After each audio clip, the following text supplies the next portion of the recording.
شفقت، امن و اخوت، عدل و محبت، وحدت کا پرچار کرو. امن و اخوت، عدل و محبت، وحدت کا پرچار کرو. دیتا ہے اسلام یہ دعوت، انسانوں سے پیار کرو. دیتا ہے اسلام یہ دعوت، انسانوں سے پیار کرو. آگ کے صحراؤں سے گزرو، خون کے دریا پار کرو. جو رستہ ہموار نہیں ہے اس کو بھی ہموار کرو. الرحمن الرحیم. يا أيها الذين آمنوا إن تطيعوا فريقا من الذين أوتوا الكتاب يردوكم بعد إيمانكم كافرين وكيف تكفرون وأنتم تتلى عليكم آيات الله وفيكم رسوله ومن يعتصم بالله فقد هدي إلى صراط مستقيم.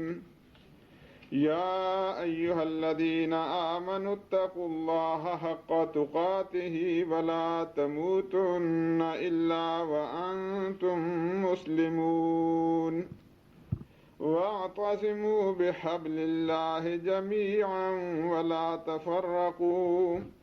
واذكروا نعمة الله عليكم إذ كنتم أعداء فألف بين قلوبكم فأصبحتم بنعمته إخوانا وكنتم على شفا حفرة من النار فأنقذكم منها كذلك يبين الله لكم آياته لعلكم تهتدون. ولتكن منكم أمة يدعون إلى الخير ويأمرون بالمعروف وينهون عن المنكر وأولئك هم المفلحون. ولا تكونوا كالذين تفرقوا واختلفوا من بعد ما جاءهم البينات وأولئك لهم عذاب عظيم. صدق الله مولانا العظيم وصدق رسوله النبي الكريم ونحن على ذلك لمن الشاهدين والشاكرين والحمد لله رب العالمين. محترم حاضرین مجلس، میں نے آپ کے سامنے سورہ آل عمران کی 5 آیتیں تلاوت کی ہیں. مجھے راستے میں آتے ہوئے ساتھی نے بتلایا کہ حالات حاضرہ سے متعلق اپنے درس کے موضوع کو آپ نے انتخاب کرنا ہے. چونکہ پہلے نہیں بتایا گیا، بہرحال جو ہو سکا میں آپ کے سامنے ان آیات کی روشنی میں کوشش کروں گا کہ کچھ باتیں سامنے آ جائیں. مجھے آپ کے اس نظم کو اور آپ کی اس جہد کو دیکھ کر کے خوشی ہوئی. میں دعا کرتا ہوں کہ اللہ تبارک و تعالی آپ کو استقامت دے اور اپنے اس جذبے کو مزید بڑھانے کی توفیق عطا فرمائے. جو آیات میں نے آپ کے سامنے تلاوت کی ہیں ان کا پہلے لفظی ترجمہ آپ سن لیں. اللہ تبارک و تعالی ارشاد فرماتے ہیں، اے ایمان والو، اگر تم اہل کتاب میں سے ایک گروہ کی اتباع شروع کر لوگے تو وہ تمہیں پھیر لیں گے ایمان لانے کے بعد کفر کی حالت کی طرف. وَكَيْفَ تَكْفُرُونَ وَأَنْتُمْ تُتْلَى عَلَيْكُمْ آيَاتُ اللَّهِ، اور تم کیسے کفر کر سکتے ہو اس حال میں کہ تمہارے اوپر اللہ کی آیتیں پڑھی جا رہی ہیں وفیکم رسولہ، اور تمہارے اندر اللہ کے رسول بھی موجود ہیں۔ صحابہ کرام کو خطاب ہو رہا ہے۔ ومن یعتصم باللہ، اور جس نے اللہ کی دین کو مضبوطی سے پکڑ لیا، فقد ہدی الی صراط مستقیم، گویا اس کی رہنمائی سیدھے رستے کی طرف ہو ہی چکی۔ یا ایھا الذین آمنوا اتقوا اللہ، اے ایمان والو اللہ سے ڈرو، حق تقاتہ، جیسے ڈرنے کا حق ہے۔ ولا تموتن الا وانتم مسلمون، اور تم نہ مرو مگر اس حال میں کہ تم مسلم بنے ہوئے ہو، یعنی اسلام کی حالت میں تمہارا خاتمہ ہو۔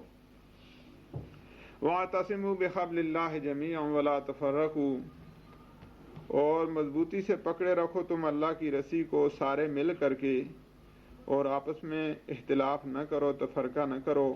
واذکروا نعمت اللہ علیکم، اور تم یاد کرو اللہ کی اس نعمت کو جو تم پہ ہے، اذ کنتم اعداء، اس لیے کہ تم پہلے دشمن تھے، فألف بین قلوبکم، اللہ تعالیٰ نے تمہارے دلوں میں الفت و محبت پیدا فرمائی، فأصبحتم بنعمتہ اخوانا، تم اللہ کی خاص نعمت سے آپس میں بھائی بھائی بن گئے۔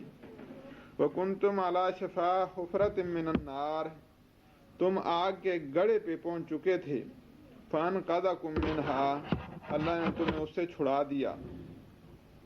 کذالک یبین اللہ لکم آیاتہ، اللہ تعالیٰ اپنی نشانیوں کو اسی طرح سے بیان فرماتے ہیں تمہارے لیے، لعلکم تہتدون، تاکہ تم راہ پاؤ۔ ولتکم منکم امۃ، اور چاہیے کہ تم میں ایک جماعت ہو، یا تم ایک جماعت کی شکل اختیار کرو، یدعون الی الخیر، جن کا کام یہ ہو کہ لوگوں کو خیر کی طرف بلاتے رہیں، وَيَأْمُرُونَ بِالْمَعْرُوفِ، لوگوں کو اچھائی کا حکم دیتے رہیں، وَيَنْهَوْنَ عَنِ الْمُنْکَرِ، اور لوگوں کو منکر و برائی سے روکتے رہیں، وَأُولَئِکَ هُمُ الْمُفْلِحُونَ، یہی لوگ کامیاب ہونے والے ہیں، کامیابی پانے والے ہیں۔ وَلَا تَكُونُوا كَالَّذِينَ تَفَرَّقُوا، اور تم ان لوگوں کی طرح نہ ہو جنہوں نے آپس میں تفرقہ اختیار کیا، وَاخْتَلَفُوا، اور اختلاف کرنے لگے، مِن بَعْدِ مَا جَاءَهُمُ الْبَيِّنَاتُ، واضح دلائل آ جانے کے بعد بھی، وَأُولَئِكَ لَهُمْ عَذَابٌ عَظِيمٌ، یہ وہ لوگ ہیں ان کے لیے بہت ہی بڑا عذاب ہے۔ یہ تھا مختصر سا ترجمہ ان آیات کا جو میں نے آپ کے سامنے تلاوت کی ہے۔ حضرات، جیسے ہم سب جانتے ہیں کہ مسلمان جس ملک کا بھی ہو، اس کا یہ عقیدہ ہے کہ اللہ کی کتاب قرآن مجید آخری کتاب ہے اور سچی کتاب ہے۔ باقی تقریباً کسی نہ کسی درجہ میں اختلاف کیا گیا مختلف مصادر دینیہ کے اندر، لیکن کتاب اللہ کے بارے میں آج تک وہ گروہ جن کو امت مسلمہ گمراہ بھی کہتی ہے، وہ بھی اس حد تک مانتے ہیں کہ اللہ کی کتاب بہرحال معیار ہے اور اس میں احکامات ایسے ہیں جن کو ہمیں مان کے چلنا ہے۔ حدیث کا بھی کسی درجے میں لوگوں نے انکار کیا، لیکن قرآن کا انکار ابھی تک جو لوگ اپنے آپ کو مسلمان کہتے ہیں یا اسلام کی طرف منسوب کرتے ہیں، وہ قرآن کو بہرحال اساس اور بنیاد سمجھتے ہیں۔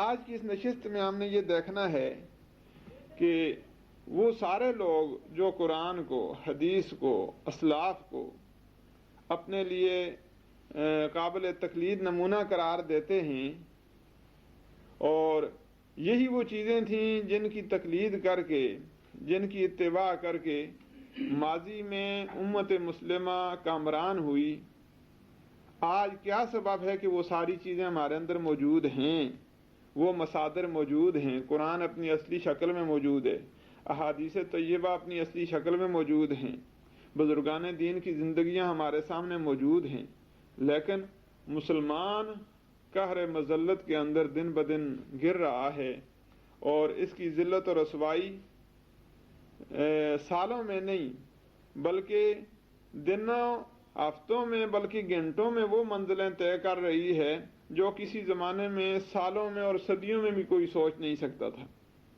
آپ جانتے ہیں کہ ایک ہفتے سے لے کے دوسرے ہفتے تک جو خبریں انسان سنتا ہے تو پہلی بات کچھ اور لگتی ہے، اور بعد کی کیفیت کے مقابلے میں پہلی کیفیت نسبتاً راحت و آرام کی لگتی ہے۔ دنیا میں مختلف قومیں آباد ہیں. مسلمان دنیا کے اندر مجموعی لحاظ سے، مردم شماری کے لحاظ سے دیکھیں آپ تو تمام اقوام سے انفرادی طور پہ ایک قوم کے لحاظ سے اس کی تعداد زیادہ ہے. باقی ساری قومیں ملا کے تو واقعی اس سے بڑھ جاتی ہیں، لیکن اکیلے مسلمان ایک ارب اور اوپر کچھ 20 یا 15 کروڑ کی تعداد میں پوری دنیا میں مسلمان ہیں. یعنی یہ وہ ہیں جو تسلیم کرتے ہیں کہ ہم مسلمان ہیں، اور جو دین کے بارے میں یہ جانتے ہیں کہ واقعی یہ دین صحیح ہے، شاید ان کی تعداد اس سے بھی کچھ زیادہ ہو. لیکن بڑی تلخ حقیقت ہے کہ اتنی بڑی تعداد، اتنے بڑے وسائل کی مالک قوم دنیا میں، آپ جانتے ہیں کہ مادیت کی نگاہ سے آپ دیکھیں تو مالی امور کو سامنے رکھتے ہوئے تجزیہ کیا جائے تو پھر بھی مسلمان دنیا سے آگے ہیں، پیچھے نہیں ہیں.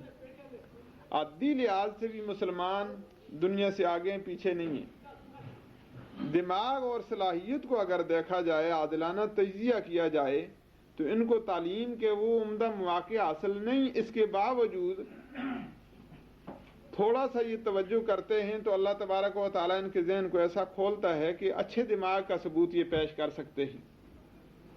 لیکن ان ساری حقیقتوں کے باوجود ہم یہ بھی دیکھتے ہیں کہ من حیث القوم، قومی سطح پہ اور ایک فرد کی حیثیت سے مسلمان کا وہ وزن نہیں، وہ مقام نہیں جو ہونا چاہیے. اس کا تجزیہ کیا جائے تو اختصار سے اتنی بات ہے، آدمی بالکل بلا کسی جھجک کے کہہ سکتا ہے کہ وہ ذرائع جن سے مسلمان کو کسی زمانے میں ترقی ہوئی تھی، قوت حاصل ہوئی تھی، وہ کام مسلمان نے چھوڑ لیا، اس لیے مسلمان کو آج ذلت و خسارے کا سامنا کرنا پڑ رہا ہے. لیکن جب آدمی یہ بات کرتا ہے تو عام لوگوں کی طرف سے یہ بات ذہن میں آتی ہے اور فوری طور سے یہ سوال ہوتا ہے، جی مغربی ملک جو ہیں وہ کوئی دین پہ چلتے ہیں، وہ جو ترقی کر رہے ہیں، ہم تو پھر تھوڑے بہت دین کو اختیار کیے، وہ تو بالکل دین کو اختیار نہیں کرتے، ان کی ترقی زیادہ ہے. اگر ترقی کی بنیاد یہی ہے تو پھر ان کو بھی ترقی نہیں ہونی چاہیے، کیونکہ وہ بھی دین والے نہیں ہیں. لیکن دیکھیے، معارضہ کرنا کسی بات کا آسان ہے، لیکن فردن تجزیہ کیا جائے ایک ایک بات کا تو اس میں جو نتیجہ نکلتا ہے وہ بالکل وہی ہوگا جو میں نے آپ کے سامنے بات کی ہے کہ دینی حوالے سے جو ملت مسلمہ کے عروج کے اسباب تھے، ان اسباب کے خاتمے سے ہی اس کا زوال شروع ہو گیا. ہم یہ دیکھتے ہیں کہ حضور صلی اللہ علیہ وسلم نے جب مکہ مکرمہ میں اپنی بعثت کا اعلان فرمایا تو آپ اکیلے تھے. ایک فی لاکھ بھی نہیں کہہ سکتے آپ، اس سے بھی بڑی نسبت آپ قائم فرمائیں. لیکن اتنی چھوٹی سی اقلیت تھوڑے ہی عرصے میں عرب کی اکثریت میں تبدیل ہو گئی، تو وہ کیا اسباب تھے؟ کیا کوئی فوجی طاقت میں مسلمان زیادہ تھے اس لیے، یا ان کی ابتدا میں عادی کثرت تھی اس لیے؟ وہ تو پہلے ہی واضح ہو گیا کہ ایک شخصیت نے اعلان کیا تھا، اللہ نے فرمایا تھا قم فانذر وربک فکبر وثیابک فطہر، آپ کھڑے ہوں، لوگوں کو ڈرائیں. اب راستے میں تکلیفیں بھی آتی رہیں، مکہ مکرمہ کی 13 سالہ زندگی تکلیفوں سے بھرپور ہے، لیکن حضور صلی اللہ علیہ وسلم اسی نہج پہ کام کرتے رہے. ایک مختصر سی جماعت تیار ہوئی، اور جماعت بھی ایسی، وہ کبھی حبشہ کی طرف ہجرت کر کے جا رہے ہیں، ادھر سے واپس ہوتے ہیں، پھر تکلیفیں اٹھاتے ہوئے مدینہ منورہ کی طرف رخ کرتے ہیں.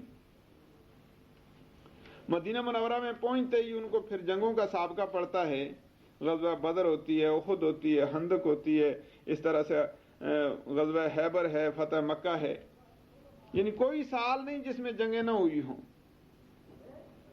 13 سال تیاری کے، اس کے بعد ہجرت کے بعد ایک دفاعی کارروائی شروع ہوئی. 8 میں وہی علاقہ جو نبی صلی اللہ علیہ وسلم جہاں سے نکل کے تشریف لے گئے تھے مدینہ منورہ کو، وہ علاقہ دوبارہ فتح ہو جاتا ہے۔ وہ لوگ جن کے وہم و گمان میں ہی نہیں تھا کہ مسلمان کامیاب ہوں گے، حضور صلی اللہ علیہ وسلم کے بارے میں جب خندق کھودی جا رہی تھی، آپ صاحب مطالعہ ساتھی ہیں کہ خندق کھودتے وقت بڑی چٹان آ گئی تو حضور صلی اللہ علیہ وسلم کو بلایا گیا، یا رسول اللہ یہ چٹان جو ٹوٹتی نہیں، نبی صلی اللہ علیہ وسلم خود چٹان کو توڑنے لگے، جب اس پہ ضرب لگائی چمک نکلی، حدیث میں آتا ہے کہ نبی صلی اللہ علیہ وسلم نے ارشاد فرمایا مجھے ایران کے محلات نظر آئے اور میری امت کے ہاتھوں وہ فتح ہوں گے۔ اب وقت وہ ہے کہ معاشرہ ایسا کیا ہوا ہے مدینہ منورہ کا کہ مسلمان سخت مشقت میں ہیں، خندق کھودی جا رہی ہے تاکہ ایسا حملہ نہ ہو کہ ہمارا وجود ختم ہو جائے۔ اس وقت نبی صلی اللہ علیہ وسلم یہ پیشن گوئی فرما رہے ہیں کہ مجھے بتایا گیا ایران فتح ہوگا، دوبارہ ضرب لگتی ہے، فرمایا روم کے محلات مجھے فتح ہوئے نظر آتے ہیں، اللہ تعالیٰ اس علاقے کو بھی مفتوح کرے گا، وہ اس میں بھی ہم فتح حاصل کریں گے۔ پھر فرمایا یمن کے علاقے کے سرخ محلات مجھے نظر آ رہے ہیں اور میرے رب نے فرمایا کہ وہ بھی فتح ہو جائیں گے۔ جس وقت یہ خبر پھیلی، اس زمانے میں یہ بات تھی، اللہ کے رسول جو ہے ارشاد فرماتے اس بات کو شائع اور عام کیا جاتا تھا، چھپانے والی بات ہی نہیں تھی۔ آج پہلے ہمیں کوئی مسئلہ معلوم نہیں ہوتا، اگر ہو بھی تو ہر آدمی دوسرے کو بتانا مناسب نہیں سمجھتا، چلو جی جس کو ضرورت ہے مولوی صاحب سے پوچھ لے گا، کون اپنی تکلیف کرے یہاں، لیکن نہیں، وہاں بات معلوم ہوئی وہ عام ہو جاتی تھی۔ جب بتائی گئی منافقین کے ہاتھ چڑھنا تھا، انہوں نے کہا بھئی یہی تو باتیں ہیں، حالت یہ ہے کہ یہ اپنی ضروریات زندگی یعنی حاجات نفسانیہ کی تکمیل نہیں کر سکتے، حاجات ضروریہ کی طرف یہ فارغ نہیں ہے، لیکن دعوے اور اعلان ہو رہے ہیں کیسر و کسرا کے فتح کرنے کے، یمن کے علاقوں کے ملکیت کے دعوے ہو رہے ہیں۔ یہی تو وہ بات ہے جو ان کی تصدیق کے اندر ہمارے ذہنوں کو مانع قرار پاتی ہے اور ہمارے درمیان رکاوٹ پیدا کرتی ہے۔ یہ کیسے مانا جائے؟ عقلی لحاظ سے یہ ممکن نہیں۔ لیکن آپ نے دیکھا کہ نبی صلی اللہ علیہ وسلم نے جو ارشاد فرمایا تھا وہ پورا ہو کے رہا۔ ایران کا علاقہ بھی مسلمانوں نے فتح کیا، روم کا علاقہ بھی فتح ہوا، اور یمن کا علاقہ جو ہے وہ بھی مسلمانوں کے ہاتھوں فتح ہوا، پورا علاقہ مسلمانوں کے زیر نگہیں آ گیا۔ نبی صلی اللہ علیہ وسلم کی وہ پیشن گوئی صحیح ثابت ہوئی۔ اب اتنی چھوٹی سی اقلیت اتنی بڑی اکثریت کی شکل کیسے اختیار کر گئی؟ اس کے لیے کوئی فوجی قوت ہی نہیں تھی، بلکہ بنیادی چیز نظریہ ہوتا ہے اور نظریے کے بعد عمل ہوتا ہے۔ جو قوم صحیح نظریہ پا لیتی ہے اور اس نظریے کے مطابق اپنے اعمال کو استوار کرتی ہے، اگر نظریہ صحیح ہوگا تو وہ فائق ہوگی۔ یہاں پھر وہی سوال ہوگا کہ مغربی ملکوں کے پاس نظریہ صحیح ہے کہ وہ فائق ہو رہے ہیں، لیکن بات اور ہے، ایک ہے کہ ان کا نظریہ اور ان کا عمل کیا ہے، اس کے مقابلے میں ہمارا نظریہ اور ہمارا عمل کیا ہے۔ شاہ ولی اللہ مرحوم نے بڑی اچھی بات کہی، وہ ارشاد فرماتے ہیں کہ انسان کی کامیابی کے کئی پہلو ہوتے ہیں، ایک ہے دنیا کے اسباب کو اختیار کرنا، اور دنیا کے اسباب کے ساتھ ساتھ اس کے ظاہری اسباب کے علاوہ جو معنوی اسباب ہیں ان کو بھی اختیار کیا جائے۔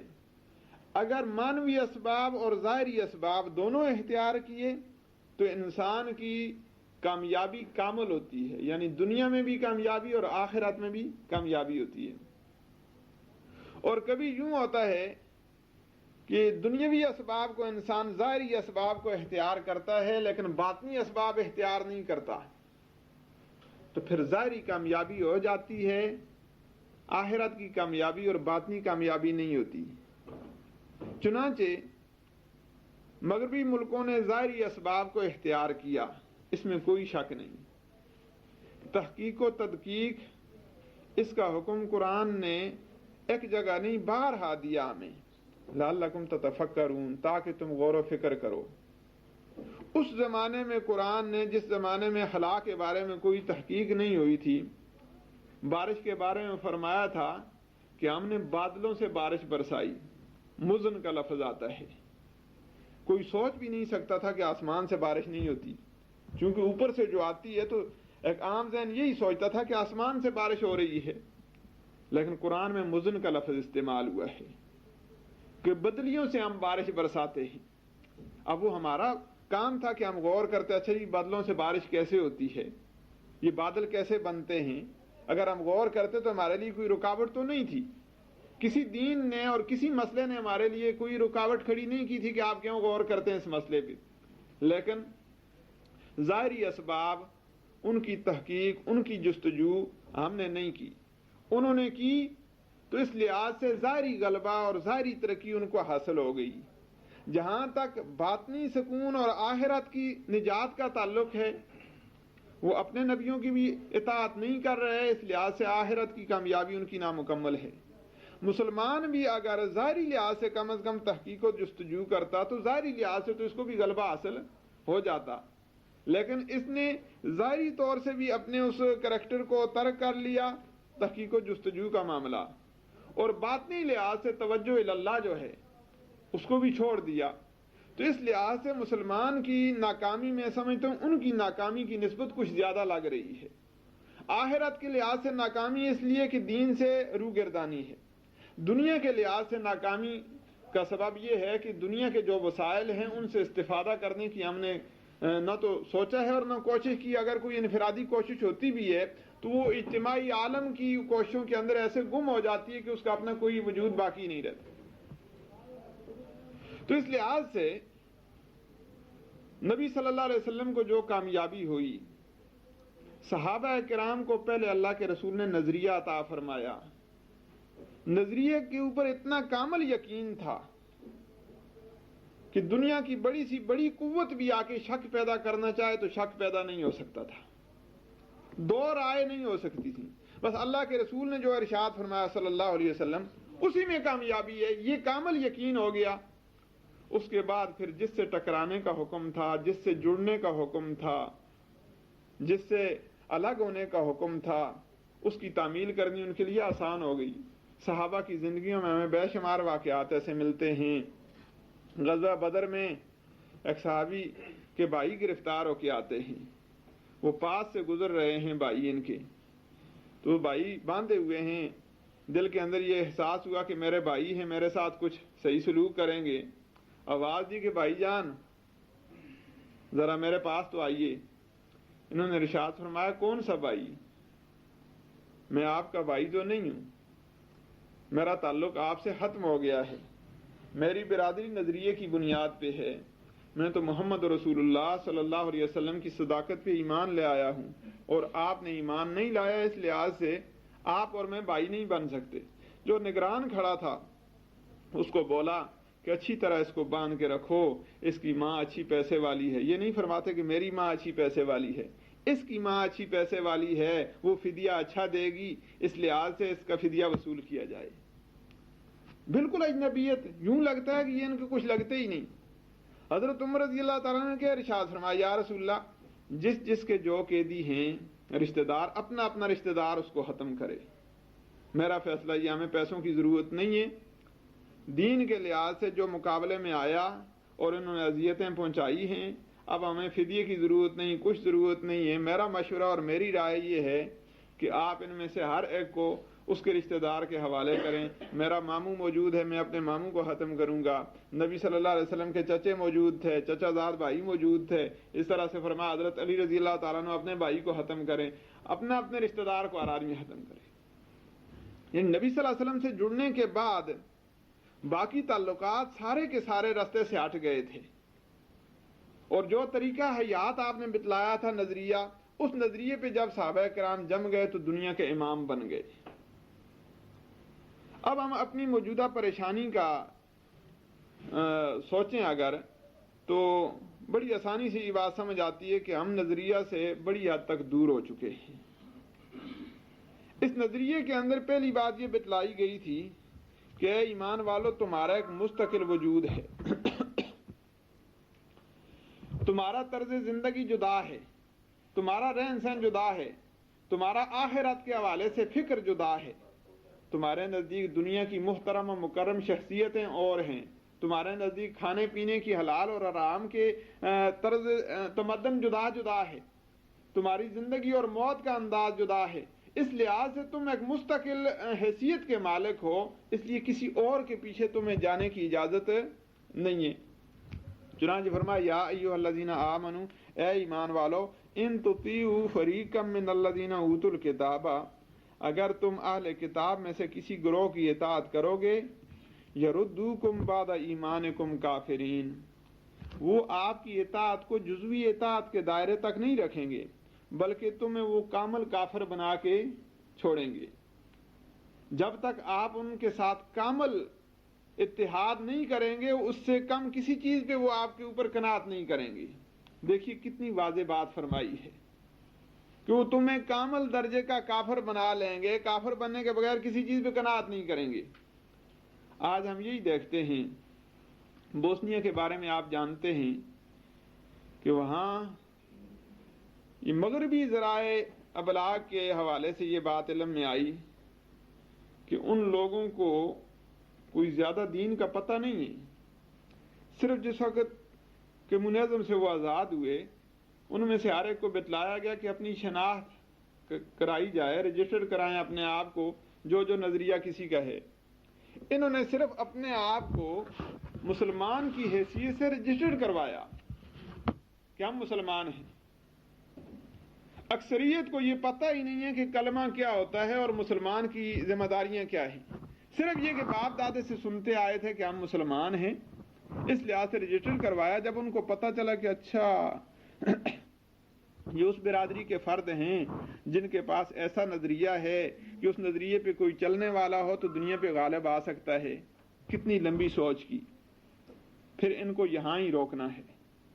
ان کو پتہ ہی نہیں تھا۔ آپ ٹی وی پہ دیکھتے ہیں ان کی عورتیں ہماری عورتوں کی نسبت زیادہ برانہ ہیں، ان کا لباس بالکل مغربی ہے، ان کی شکل و شبات بالکل مغربی ملکوں کے ان لوگوں کی طرح ہے، ہمارے ساتھ عام طور سے ان کی جسامت کی شکل بھی نہیں ملتی، لیکن بلکہ یوں سمجھیں کہ آج تک کسی نے نام بھی نہیں سنا تھا کہ بوسنیا کے اندر بھی کوئی مسلمان ہے۔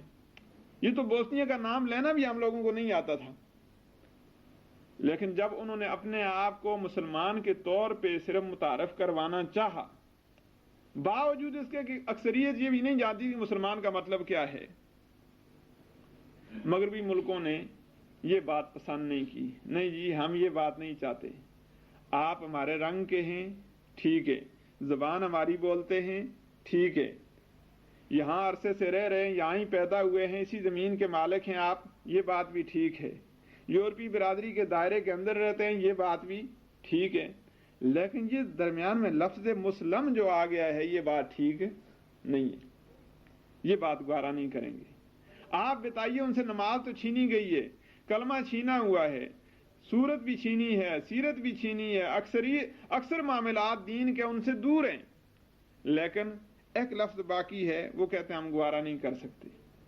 وہی ملک عراق کے اندر آ کر کے اپنے ملک کے اندر اس کی شہریوں کی حفاظت کی ذمہ داری لے رہا ہے، لیکن وہاں دوسرا ملک ان پہ تعدی کرتا ہے، لیکن چونکہ مسلمان ہیں اور غیر مسلم تعدی کر رہے ہیں ان پہ، وہاں وہ رکاوٹ کا کچھ نہیں کرتے، حمایت بھی نہیں کرتے، اجازت بھی نہیں دیتے۔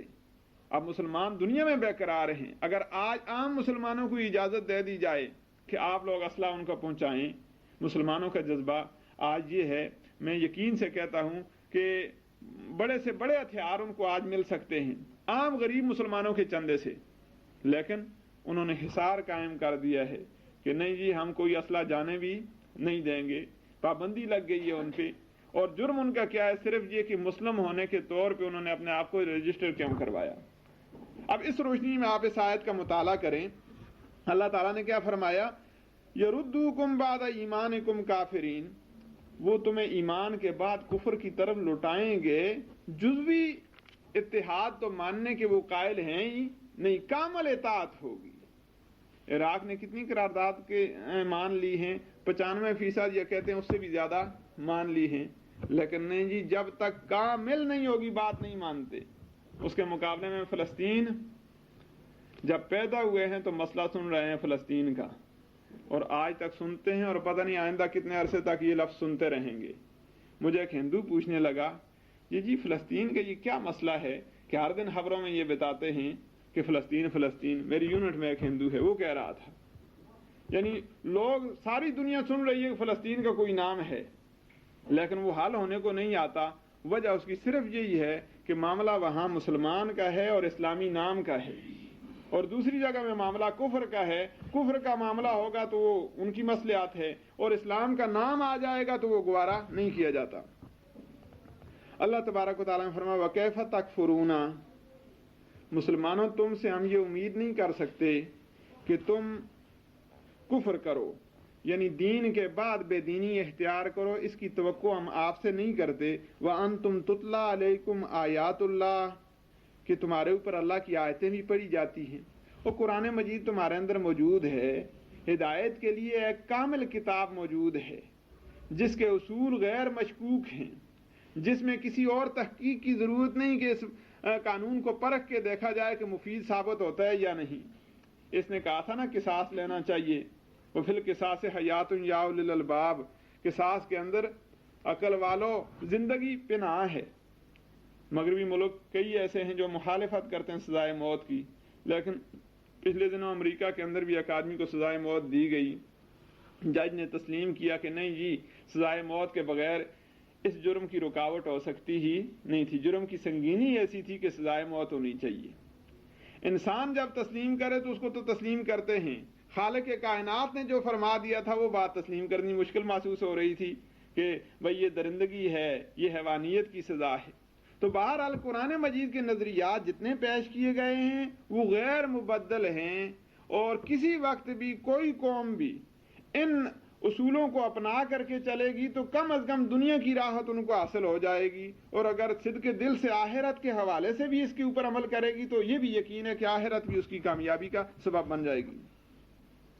کیف تکفرون، تم کیسے انکار کر سکتے ہو، وانتم تتلی علیکم آیات اللہ، کہ تمہارے اوپر اللہ کی آیتیں پڑھی جاتی ہیں، وفیکم رسولہ، اور تمہارے اندر اللہ کا رسول موجود ہے۔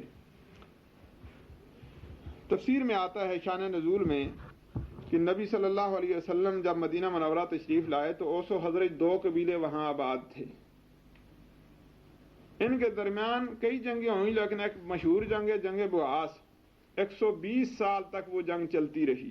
آپ اندازہ لگائیں کتنی نسلیں ختم ہوئی ہوں گی اس میں، چھوٹی چھوٹی باتوں میں جھگڑے ہوتے، اور یہودی ان جھگڑوں کو بڑھایا کرتے تھے۔ جیسے آج یہ قوم سازشی ہے، اس کا یہ طرح امتیاز رہا ہے، یہ ہر دور میں سازش کرتی رہی۔ چنانچہ ان کے اختلاف بڑھتے گئے۔ نبی صلی اللہ علیہ وسلم جب ہجرت فرما کے مدینہ منورہ تشریف لائے، یہ لوگ ایمان میں داخل ہوئے، ایمان کی برکات سے حضور صلی اللہ علیہ وسلم کی تعلیمات کے سبب یہ آپس میں متحد ہو گئے۔ اب یہودیوں کو ان کا اتحاد اور ان کا اتفاق پسند نہ آیا۔ ایک مجلس میں یہ بیٹھے ہوئے تھے، ایک آدمی ان کا گیا، یہودیوں نے بھیجا، اس نے جا کر کے کچھ جنگ بواس کے زمانے کے شعر پڑھے ان کے سامنے، جذبات بڑھکانے کے لیے کہ بھائی آج تو بڑی محبت کرتے ہو، بھائی بھائی بن گئے ہو، وہ یاد نہیں کہ فلاں کا فلاں قتل ہوا، فلاں کا فلاں قتل ہوا۔ بس جذبات جب ابھارے گئے تو ابھر گئے، قریب تھا کہ ایک دوسرے پہ وہ حملہ کر دیتے۔ نبی صلی اللہ علیہ وسلم مہاجرین کا ایک گروہ لے کر کے وہاں پہنچ گئے۔ حضور صلی اللہ علیہ وسلم نے فرمایا کیا کرتے ہو، اسلام کے بعد کفر اختیار کیا جا رہا ہے، یہ مسلمان ہونے کے بعد کوئی مسلمان کسی مسلمان کو قتل کرے تو اس کو کفر سے تعبیر کیا جاتا ہے کہ بہت بڑا جرم ہے۔ فرمایا یہ کیا کرتے ہو تم؟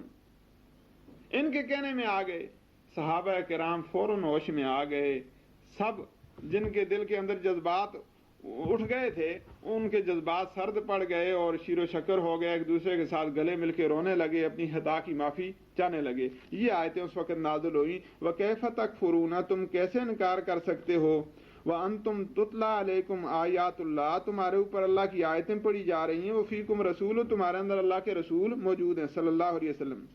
وَمَن يَعْتَصِم بِاللَّهِ فَقَدْ هُدِيَ إِلَىٰ صِرَاطٍ مُسْتَقِيمٍ، جس نے اللہ کی رسی کو، اللہ کے دین کو مضبوطی سے پکڑ لیا، اس کو سیدھا راستہ مل کے رہتا ہے۔ آج ہماری ناکامی کا حضرات بڑا سبب ایک یہ ہے کہ دین کی جو ہدایات ہیں ان سے ہماری غفلت ہے۔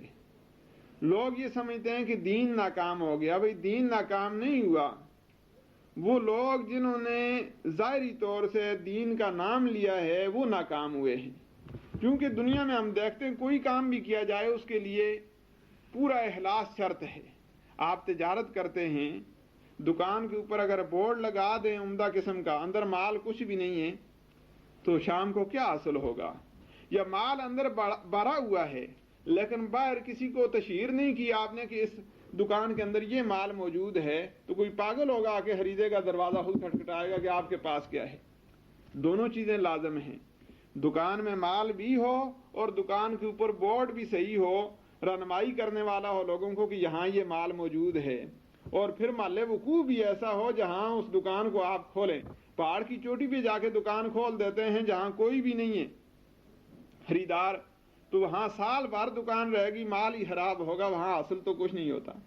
شریعت اسلامیہ کسی ایک جگہ کونے میں بیٹھ کر کے عبادت کی اجازت نہیں دیتی ہے کہ رہبانیت اسلام میں نہیں ہے.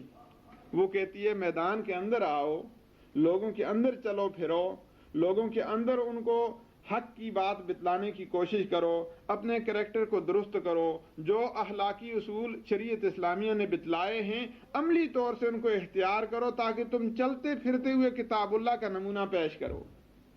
جو آدمی آپ کو دیکھے وہ متاثر ہو، وہ سمجھے کہ عام انسانوں میں اور اس میں کچھ خاص فرق ہے. اور کردار ایسی چیز ہے کہ ناگزیر ہے یہ بات کہ جو آدمی کردار دیکھے گا تو وہ متاثر ہوگا. یہ ناممکن ہے کہ کردار دیکھا جائے اور کوئی آدمی متاثر نہ ہو، الا یہ کہ بڑا ہی کوئی بدبخت ہو. تو مسلمان میں آج زبان سے کہتا ہے اسلام صحیح ہے. خاص طور سے یہ بابری مسجد کے حوالے سے آپ نے دیکھا کہ کتنے مسلمان شہید ہو گئے ہندوستان میں، پاکستان میں کتنے شہید ہوئے، اور عالمی سطح پہ مسلمانوں کی آواز بھی اٹھائی گئی. لیکن آپ ہی بتائیے اس کا نتیجہ کیا نکلا ہے؟ میرے بارے میں بعض ساتھیوں کی یہ سوچ ہے کہ میں نے اس موقع پہ اس طرح سے جذبات کا اظہار نہیں کیا جس طرح ہونا چاہیے تھا. لیکن حقیقت یہ ہے کہ میں اپنے اندر جو دکھ محسوس کرتا ہوں، میں سمجھتا ہوں شاید وہ میرا دکھ دوسروں کے دکھوں سے بدرجہ آپ بڑھا ہوا ہوگا. کیونکہ دو طرح کے دکھ جمع ہو گئے. ایک یہ کہ متعصب ہندوؤں نے ہمارے مقدس مقام کو گرایا، اور دوسرا دکھ یہ ہے کہ گرانے کا سبب ہم خود مسلمان بنے، اور گرنے کے بعد بھی مسلمانوں کو دور دور تک کوئی سبق حاصل کرنے کی علامت نظر نہیں آ رہی. اس لحاظ سے 3 گنا دکھ میرے اندر جمع ہیں. لوگوں میں جو دکھ ہے وہ مسجد کے گرانے کا دکھ ہے، اور واقعی ایک بڑی بات ہے دکھ کی. لیکن شاید میں نے کسی اور مجلس میں بھی کہا تھا کہ مسجد ایک نہیں 2 3 4 اور بھی گر جاتی ہیں، اس کے بعد بھی اگر مسلمان صحیح دین کی طرف لوٹ آتے ہیں، کلمے پر متحد ہو جاتے ہیں، تو ہم مسجد دوبارہ تعمیر کر لیں گے. لیکن بدقسمتی یہ ہے کہ ہمارا رعب اتنا ختم ہو گیا دنیا سے، دنیا ہمیں اس انداز سے جان گئی ہے، ہماری نفسیات کی اتنی واقف ہو گئی ہے کہ مسجد نہیں، ہم بہت کچھ بھی کریں، کعبے کو بھی گرا دیں جا کے، تب بھی یہ شور کریں گے، اپنی زندگی میں تبدیلی نہیں لاتے. جو نماز نہیں پڑھتا تھا وہ آج بھی نہیں پڑھتا ہے. مسجد کے لیے جلوس میں ایسا لے لیا اس نے. یہ اپنی مجلس سے اس لیے بات کھل کے کر رہا ہوں.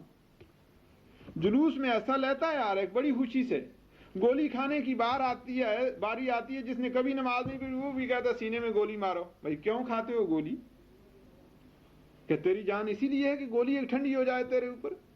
تو دین کو غالب کرنے کے لیے آیا ہے، گولی کھانے کے لیے تو نہیں آیا. اب اس کے لیے تو تیار ہو جاتا ہے، لیکن اسی کہا جائے کہ میاں گولی بعد میں کھائیں گے، پہلے گولی چلانے کا طریقہ بھی سیکھیں نا. 2 4 5 10 کو ہم اپنے ہاتھوں سے بھی ختم کریں، پھر بعد میں اگر گولی ہمیں بھی لگتی ہے تو کوئی بات نہیں. لیکن یہ تو کوئی نہیں کہ جلوس نکال دیا، دنیا کو دکھا دیا. ہم دکھاتے کس کو ہیں؟ ان قوتوں کو دکھا رہے ہیں جو قوتیں ہمیں ختم کرنا چاہتی ہیں. یہ تو اور خوش ہوں گے، اوہ جی کافی تکلیف ہو گئی ہے ان کو اور ایسی طرح چھیڑتے رہو تاکہ یہ پریشان رہیں. اسلام عمل کا دین ہے، اسلام کے اندر عملیت ہے، اور ہماری تاریخ ہمیں یہ بتاتی ہے کہ بلند و بانگ دعوے نہیں کیے گئے، عمل کر کے بتایا گیا کہ ایسے ہوتا ہے، یہ کیا اس کا جواب یہ ہوتا ہے. بلکہ پیش بندی کی جاتی ہے. اگر ہمارے دین کے بارے میں لوگوں کو یہ یقین ہوتا کہ ان میں دین ہے اور یہ مسلمان ہیں، ان میں اخوت ہے، یہ زندہ قوم ہے، اگر امریکہ کے سفارت خانے کو ہندوستان کی حکومت گرا نہیں سکتی تو اللہ کے سفارت خانے کو کیسے گرانے کی اس نے جرت کی ہے؟ یہ تو 1 ارب سے زائد مسلمانوں کا ایک طرح سے سفارت خانہ تھا، اس کو جو گرایا گیا، اس کا یہ معنی ہے کہ 1 ارب سے زائد مسلمانوں کی کوئی اہمیت نہیں، ان سب کی نفسیات کو وہ جان گئے ہیں اور جاننے کے بعد یہ کارروائی کی گئی ہے۔ اور اتنا واضح فرق جس کو ایک بچہ بھی محسوس کر سکتا ہے کہ جو بلوائی جاتے ہیں ان پہ تو آنسو گیس بھی استعمال نہیں ہوتی، لیکن جو ظلم کے خلاف آواز اٹھاتے ہیں ان کے اوپر گولیاں برسائی جاتی ہیں، اور معاملہ دونوں طرف برابر ہے، جی چلو ان پہ بھی پابندی لگا دو، ان پہ بھی پابندی لگا دو۔ انصاف کا معیار یہ ہے۔ پھر ان کے سامنے ہم جلوس نکال کر کے اپنے آپ کو کہتے ہیں کہ ہاں جی ہمارے اوپر ظلم ہو رہا ہے۔ ٹھیک ہے، آواز بلند کرنی ہے، لیکن اس کے پیچھے وہ قوت بھی فراہم کرنی ہے جس قوت کے سبب اس آواز کے اندر ایک طاقت پیدا ہو۔ پھر ہم آہستہ سے آواز ان کے سامنے اٹھائیں تو اس معمولی سی آواز کا وزن زیادہ ہو۔ اب آپ دیکھتے ہیں کہ پاکستان بھر کے اندر احتجاج ہوا، لیکن مجھے وہاں بھی حیرت ہے کہ ہمارے وزیر اعظم صاحب نے اعلان کیا کہ پورے ملک کے اندر یہ بند ہوگا، سوگ منایا جائے گا، یہ ہے وہ ہے۔ بظاہر یہ بڑی اچھی بات ہے اور اکثر لوگوں کے دل کی آواز تھی، لیکن ذرا ہمیں یہ بھی سوچنا ہے کہ وزیر اعظم صاحب کے کرنے کا کام تو یہ تھا کہ اللہ کے دین کو نافذ کیا جائے، جو ان کے کرنے کا کام ہے وہ نہیں کر رہے، لیکن جو اس طرح جذبات کے ساتھ کھیلنے والی بات ہے وہ آسان ہے، جی چلو فیکٹریاں بھی بند ہو جائیں، سارے ادارے بند ہو جائیں، ہم سوگ مناتے ہیں۔ جی سوگ کا طریقہ تو یہ ہے تاکہ رات کو پھر سونا نصیب نہ ہو، شب بیداری ہو، اللہ کے سامنے گڑ گڑا کر کے روئے خدایا یہ ذلت کیوں ہے، یہ پستی و خواری کیوں ہے، مولا کریم ہمیں توفیق عطا فرما کہ ہم اس طرح کی کارروائیوں کا سد باب کر سکیں۔ اور ظاہر بات ہے اس کا سد باب سوائے اطاعت رسول کے اور کوئی طریقہ نہیں ہے، اور اطاعت رسول 1 انچ آگے نہیں بڑھی۔ جو سینمے پہلے چلتے تھے وہ چل رہے ہیں، جن ویڈیو سینٹروں سے انڈیا کی فلمیں آ کے ہمارے بھائی دیکھتے تھے وہ آج بھی لا رہے ہیں، ان کے مہینے کے اسی طرح سے لگے ہوئے ہیں۔ انڈیا والے بھی مسلمان دیکھتے ہیں، پاکستان والے بھی دیکھتے ہیں، اور ہر جگہ کے لوگ دیکھتے ہیں۔ اسی طریقہ سے جو معاملات ان پہ اثر انداز ہونے والے تھے ان میں سے ہم نے کسی کو اختیار نہیں کیا۔ اختیار کیا تو یہی کہ ہم احتجاج کریں، ہم جلوس نکالیں، اور جو کرنے کا کام تھا وہ ہم نے نہیں کیا۔ اس لحاظ سے میں نے کہا کہ مجھے دکھ محسوس ہوا اس بات کا کہ مسلمان میں جو تغیر اور جو تبدیلی آنا چاہیے تھی وہ تبدیلی نہیں آئی۔ اب بوسنیا کی حالت کو دیکھ لیجئے، کشمیر کی حالت کو دیکھ لیں آپ، اور ہندوستان کی موجودہ حالت، اس کے بعد آپ دیکھیے بمبئی میں کتنے بڑے فسادات ہوئے ہیں۔ اب دنیا کی کوئی قوم بھی اٹھ کے وہ کہتی ہے کہ جناب یہ کیوں ہوا ہے؟ اگر یہی معاملہ کسی یہودی کے ساتھ ہو جائے، اسرائیل میں 1 آدمی مرتا ہے، اور مرتا بھی ہے، وہ حملہ آور ہے، رائفل لے کے آتا ہے، حملہ کرتا ہے ایسی زمین میں جس زمین کو اقوام متحدہ تسلیم کر رہی ہے کہ یہ زمین مختلہ ہے، اس پر قبضہ کیا ہوا ہے، اس کی ملکیت نہیں ہے، یرغمال بنایا ہوا علاقہ ہے، اس علاقے پہ وہ مسلح ہو کے آتا ہے، وہاں کا یہ ایک نوجوان اس کا اسلحہ چھین کر کے اسے ہی گولی مار دیتا ہے۔ اب اس کے بدلے میں 415 آدمیوں کو پکڑ کے بے گناہوں کو نکال دیا جاتا ہے، برف کے اندر رکھا جاتا ہے، بس ایک قرارداد پاس ہوتی ہے کہ واپس لینا چاہیے جی، اور کچھ بھی نہیں۔ کوئی نہیں پوچھتا کہ بھائی جس نے کارروائی کی تھی اس کو گرفتار کرو، اگر آپ نے بدلہ ہی لینا ہے۔ پہلی بات تو یہ ہے کہ اس کو حق تھا، انہوں نے اس قبضے کو تسلیم نہیں کیا، اقوام متحدہ نے بھی تسلیم نہیں کیا، اس لحاظ سے اس کو حق پہنچتا تھا کہ اس نے دفاعی کارروائی کی، بلکہ اس کو داد دینی چاہیے تھی کہ جرأت کا مظاہرہ کیا کہ غیر مسلح تھا اور اس سے چھین لیا اس نے۔ بجائے اس کو داد دینے کے یا زیادہ سے زیادہ اس کو سزا دینے کے 415 آدمیوں کو نکال دیا گیا، اور وہاں منت سماجت ہو رہی ہے، نہیں جی آپ واپس لے لیں۔ لیکن ادھر کوئی معاملہ ہوتا ہے بمبئی کے اندر تو وہاں گولیاں چلتی ہیں، آنسو گیس بھی استعمال نہیں ہے، گولی بھی پاؤں میں نہیں لگتی، سیدھی پیشانی پہ لگتی ہے، چھاتی میں لگتی ہے۔ پھر ایسے حال میں جب دنیا میں عدل کا انداز اس شکل کا ہو، پھر ہمیں کیا کرنا چاہیے؟ سب سے پہلی بات یہ ہے کہ باہمی اتحاد و اتفاق، اس کے بغیر میری سوچی سمجھی رائے ہے اور میں سمجھتا ہوں بالکل قرآن کے مطابق ہے، کیونکہ صحابہ کرام جس قوم کے ساتھ ٹکرائے آپس میں ان کا کوئی اختلاف نہیں تھا۔ صحابی جہاں بھی رہتے تھے وہ جس ملک میں گئے فکر سب کی ایک تھی. اگر وہ کوئی گورنر تھا کسی صوبے کا یا ایک عام سپاہی کے طور پہ لڑنے والا تھا، ان دونوں کا فکر اور ذہن بالکل ایک جیسا تھا اسلام کے بارے میں. تو اسلام کی بنیاد پہ باہمی کامل اتحاد یہ پہلی شرط ہے. اگر یہ نہیں پائی جاتی باقی ترقیاں یا باقی غلبہ جو ہے وہ بالکل ناممکن ہو جاتا ہے. چونکہ قرآن مجید کی یہ اگلی آیت ہمیں اسی طرف بتاتی ہے، یا ایھا الذین آمنوا اتقوا اللہ حق تقاتہ ولا تموتن الا وانتم مسلمون. اے ایمان والو تم اللہ سے ڈرو جیسے اس سے ڈرنے کا حق ہے. علماء نے لکھا ڈرنے سے حق کا یہ معنی ہے کہ اللہ تعالیٰ کے احکامات کی کامل اتباع کی جائے. ولا تموتن الا وانتم مسلمون، تم نہ مرو مگر اسلام کی حالت میں، کیونکہ مرنا اپنے اختیار میں تو نہیں اور یہ پتہ نہیں کس وقت موت آ جائے. فرمایا تمہاری موت اس حال میں آئے کہ تم مسلمان ہو، یعنی ہر وقت اسلامی احکامات کی پابندی کرتے ہوئے زندگی گزارو، ایک لمحہ تمہارا اسلامی تعلیمات کے خلاف نہ گزرے. یا ایھا الذین آمنوا واعتصموا بحبل اللہ جمیعا ولا تفرقوا، اور مضبوطی سے پکڑ لو تم اللہ کی رسی کو، جمیعاً سارے کے سارے، ولا تفرقوا. اب واعتصموا کے اندر بھی اتفاق آتا تھا، جمیعہ کے اندر بھی قید آئی ہے کہ سارے اتفاق کرو. یہ نہیں کہ ایک آدمی تو اتفاق کی کوشش کرتا ہے دوسرے نہیں کرتے، نہیں، سارے مل کے اللہ کے دین کو مضبوط پکڑو. آگے فرمایا ولا تفرقوا، گروہ بندی اختیار نہ کرو. آپ خود ہی سوچئے کہ مسلمانوں میں پہلا گروہ ہے دین اور بے دینی کی لحاظ سے، یہ مذہبی پارٹی ہے، یہ لادینیت والی پارٹی ہے، یہ قومی پارٹی ہے. اب ایک آدمی مسلمان ہے تو اس میں مختلف اس شکل کی پارٹیاں کیسے ہو سکتی ہیں؟ پہلی چیز یہ ختم کرنے کی ہے کہ جو کلمہ پڑھتا ہے وہ سارے دینی ہوتے ہیں، وہ حزب اللہ ہوتے ہیں.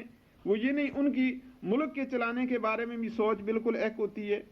ٹھیک ہے، جزوی طور سے آگے آپ اختلاف کر سکتے ہیں کہ ڈاکخانہ کہاں بننا چاہیے، ایئرپورٹ کہاں بننا چاہیے، لیکن ملک کو آگے لے جانے کے لیے اطاعت رب کے حوالے سے پالیسی ایک ہوگی کہ اللہ کے حکم کے خلاف یہاں کوئی بات نہیں چلے گی. ہر قانون اللہ کے حکم کے مطابق یہاں بنایا جائے گا. اس حوالے سے ساری قوم کو متفق کرنا ہے. آپ ہمارا حال دیکھ سکتے ہیں پاکستان میں کہ وہاں ابھی تک اس بنیاد پہ متفق نہیں ہو سکے. شناختی کارڈ میں صرف مذہب کی بات آئی کہ ایک خانہ شناختی کارڈ کے اندر یہ بھی درج ہو جائے کہ مسلم یا غیر مسلم یا عیسائی کوئی بھی ہے. اس میں پاکستان کی ایک بڑی سیاسی جماعت کی لیڈر نے کہا کہ جی مذہب کا خانہ ہم یہاں نہیں برداشت کرتے.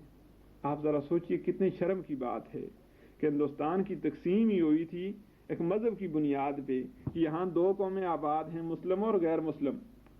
لیکن اب وہ قوم جو قوم کو تقسیم کر رہی ہے اس بنیاد پہ کہ ہم مسلمان ہیں، اس کا ایک بڑا ایسا کہہ رہا ہے کہ نہیں جی ہم مذہب والا خانہ جو ہے یہ تفریق پیدا کرے گا، اس سے قوم تقسیم ہو جائے گی. ضلع کا نام لکھنے سے تقسیم نہیں ہوئی، تحصیل کا نام لکھنے سے تقسیم نہیں ہوئی، باپ اور دادے کا نام لکھنے سے تقسیم نہ ہوئی. لیکن جب دین کے معاملے کی بات آئی تو وہاں قوم تقسیم ہوتی ہے. جی دین کا تشخص نہیں ہونا چاہیے، کیونکہ حق اور باطل مکس ہی رہے تو اچھی بات ہے. قرآن کہتا ہے لا تلبسوا الحق بالباطل وتکتموا الحق وانتم تعلمون، حق کو باطل سے ملاؤ نہ. لیکن ہماری بڑی سیاسی جماعت کی سوچ ایسی ہے کہ نہیں جی مکس ہو کے رہنا جو بہتر ہے. اب ہمیں جو کام کرنا ہے پہلے تو اپنے مسلمانوں کو دین کے بارے میں شعور پیدا کرنا ہے کہ دیکھو جب کافر آئے گا تو یہ نہیں سوچے گا کہ کون ان میں تاجدخوان ہے، کون داڑھی والا ہے، کون حج کرنے والا ہے، کون زکوٰۃ دینے والا ہے، کون نماز پڑھتا ہے. نہیں، وہ نام پوچھے گا. اور مجھے ایک ساتھی نے بتایا ابھی جو بمبئی سے آئے ہیں، کیسٹ بھی وہ لائے ہیں، شاید یہاں میرم بھائی کو بھی انہوں نے دی ہوگی کیسٹ بمبئی کے حالات کی.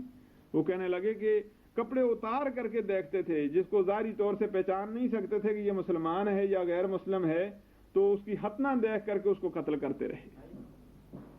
یہاں تک حالات جب پیش آتے ہیں تو پھر آدمی کیا سوچ سکتا ہے؟ تو اللہ تعالیٰ نے کیا فرمایا کہ آپس میں اتحاد کامل اختیار کرو. وَاعْتَصِمُوا بِحَبْلِ اللَّهِ جَمِيعًا وَلَا تَفَرَّقُوا وَاذْكُرُوا نِعْمَتَ اللَّهِ، یاد کرو تم اللہ کی نعمت کو جو تمہارے اوپر ہے. چونکہ تم دشمن تھے، اللہ نے تمہارے دلوں میں محبت پیدا فرمائی، تم اللہ کی دی ہوئی محبت کے سبب بھائی بھائی بن گئے. وَكُنْتُمْ عَلَىٰ شَفَا حُفْرَةٍ مِّنَ النَّارِ، تم آگ کے گڑھے پہ پہنچ چکے تھے، یعنی جہنم کے قریب چلے گئے تھے، اللہ نے تم کو اس سے چھڑایا۔ اللہ تعالیٰ اپنی آیات کو بیان فرماتے ہیں۔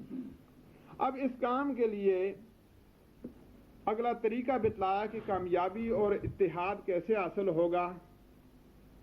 ایک طریقہ تو لوگوں میں یہ ہے کہ بھئی ہم خود درست ہیں، ہمیں کیا ضرورت ہے دوسرے کے پاس جانے کی، حالانکہ نبی صلی اللہ علیہ وسلم نے ارشاد فرمایا من تواضع للہ رفع اللہ، جس نے اللہ کے لیے عاجزی اختیار کی اللہ اس کو بلند فرماتے ہیں۔ من تواضع للہ رفع اللہ۔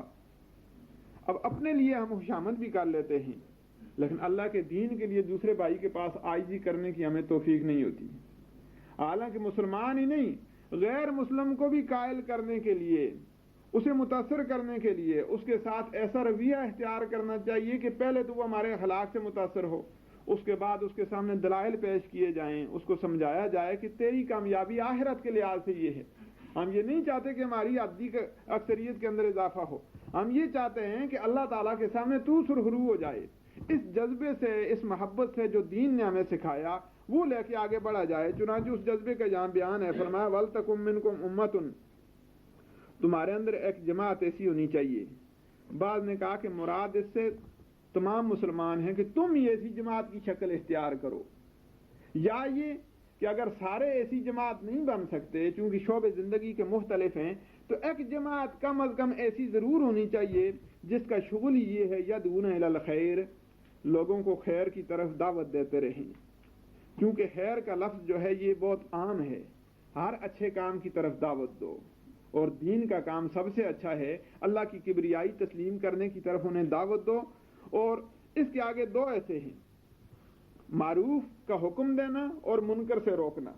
چنانچہ فرمایا یأمرون بالمعروف، جن کا کام یہ ہو لوگوں کو اچھے کاموں کا حکم دیں، وینہون عن المنکر، لوگوں کو برے کاموں سے روکیں، وَأُولَٰئِکَ هُمُ الْمُفْلِحُونَ، یہی قوم، یہی لوگ جو ہیں فلاح پانے والے ہیں۔